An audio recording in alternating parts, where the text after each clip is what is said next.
that maybe I'm not an American citizen, and some people said, he has a forged birth certificate. Well, first of all, it's true, I'm not an American. I mean, I was not born in Hawaii. I wasn't born in the United States of America. I come from Kenya. And so I think people saw my election as proof, as testimony that Barack has led by example. When we took our trip to Africa and visited his home country in Kenya, we took a public HIV test. Question, President-elect Obama's birthplace over in Kenya, is that going to be a national spot to go visit where he was born? It's already an attraction. Okay. His paternal grandmother is still alive, and but his birthplace, they'll put up a marker there? It will depend on the government. It's already well known. Okay. Yeah.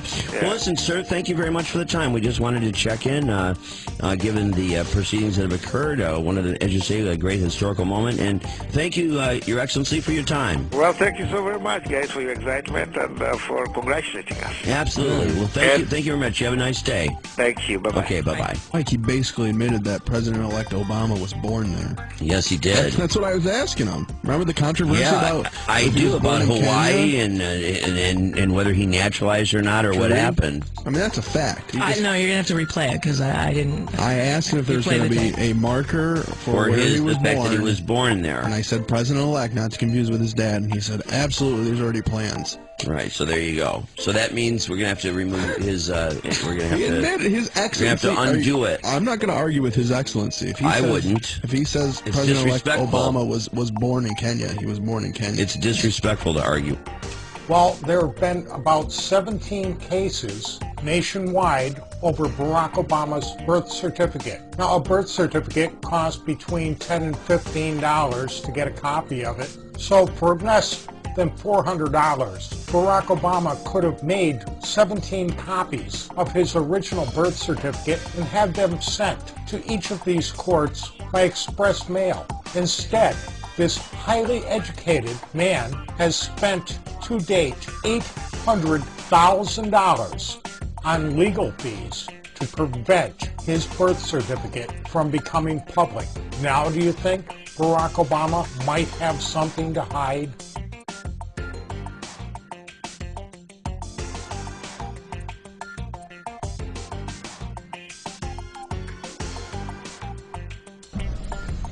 Assalamu alaikum. Many other Americans have Muslims in their families or have lived in a Muslim-majority country. I know because I am one of them. But my father came from a Kenyan family that includes generations of Muslims.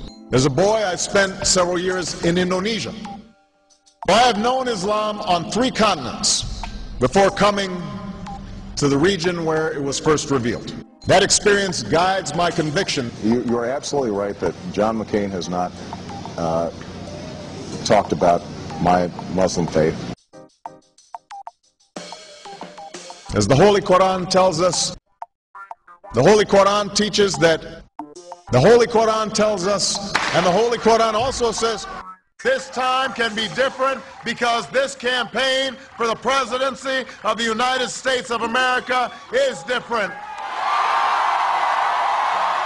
So different, in fact, that the candidate's close family members are not watching in New England or in Texas, but from here in the west of Kenya. Yes, we can. Saeed Obama is the presidential hopeful's uncle. He's been watching his famous nephew's progress from the town of Kisumu.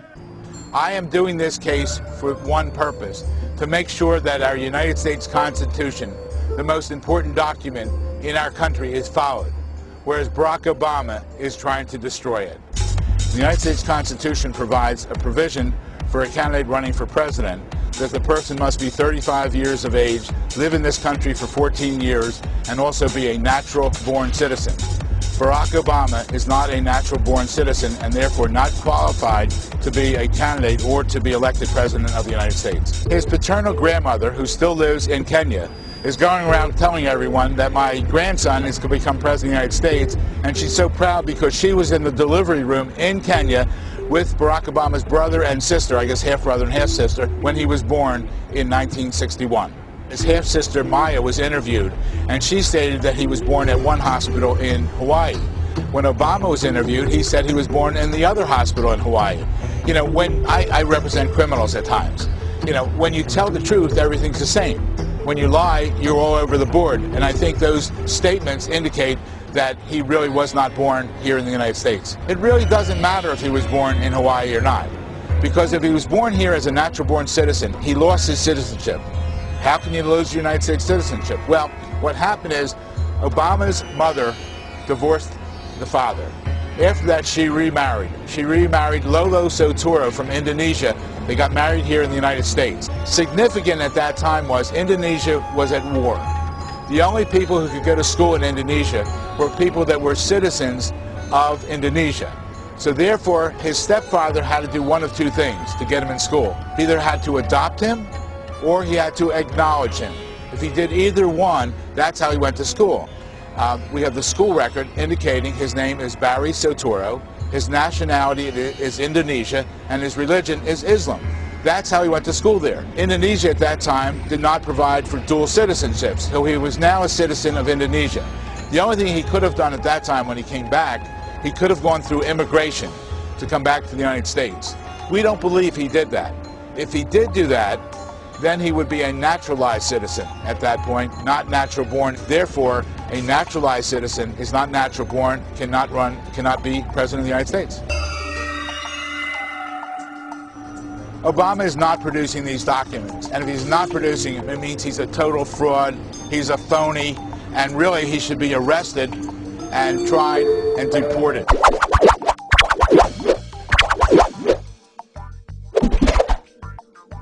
Barack Obama's citizenship problems as they pertain to his constitutional eligibility to be President of the United States. And unless you've taken the time to really research the facts, you probably don't actually know what all the commotion is even about. Or if you have relied on what our highly dishonest mainstream media and those in Mr. Obama's camp have been telling you, then you really have not heard the truth. The agents of misinformation want you to believe that this is an absurd battle being waged by conspiracy theorists. However, the issue is real, and the matter is serious. And simply trying to shoot the messenger will not make the message disappear. And why should it? This is our country we're talking about. The real hate mongers want you to believe this is about his race. We want to dispel the rumors you may have been hearing, and we want to set the record straight. The United States Constitution, which all members of the House and Senate have solemnly sworn to support and defend, states no person except a natural-born citizen or a citizen of the United States at the time of the adoption of this Constitution shall be eligible to the office of President. What is clear and indisputable is that a natural-born citizen is a citizen by no act of law such as naturalization. After the U.S. Constitution was written, further clarifications were made. All persons born in the United States and not subject to any foreign power are declared to be citizens of the United States. 2 months after the statute was enacted on June 16, 1866, the 14th Amendment was proposed and declared ratified on July 28, 1868. The first clause of the first section reads, "All persons born or naturalized in the United States and subject to the jurisdiction thereof are citizens of the United States and of the state wherein they reside." In 1866, Representative Bingham of Ohio stated, "Every human being born within the jurisdiction of the United States of parents not owing allegiance to any foreign sovereignty is, in the language of our Constitution itself, a natural-born citizen." Our Constitution and subsequent relevant case law establishes two distinct types of citizens: U.S. citizen or native-born citizen and natural-born citizen. As you will see, not everyone who is a U.S. citizen is also a natural-born citizen.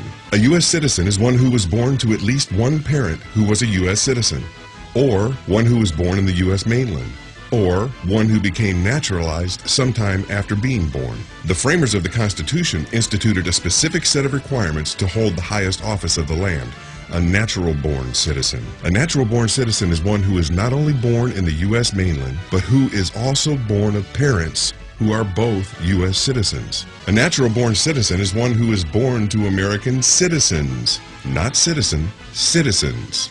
But why does this matter? Barack Obama's father was not an American citizen. He was Kenyan, and at the time of his birth, because of his father's nationality, Barack Obama was subject to the laws of Britain. But Kenya was a British colony, still part of the United Kingdom's dwindling empire. As a Kenyan native, Barack Obama Sr. was a British subject whose citizenship status was governed by the British Nationality Act of 1948. That same act governed the status of Obama Sr.'s children. As you are likely aware, there are numerous active lawsuits challenging Mr. Obama's eligibility. Those that are asking that the long vault version of his birth certificate be produced for verification are rightfully lodged, since part of the natural-born qualification is birth on U.S. soil. Barack Obama has fought mightily and expensively to prevent having to reveal that document. However, Mr. Obama himself states that he cannot possibly hold the office of President of these United States legally. It is time for we the people to demand that our elected officials support and defend our Constitution as they solemnly swore to do. We the people will not allow our beloved Constitution to be hijacked and desecrated.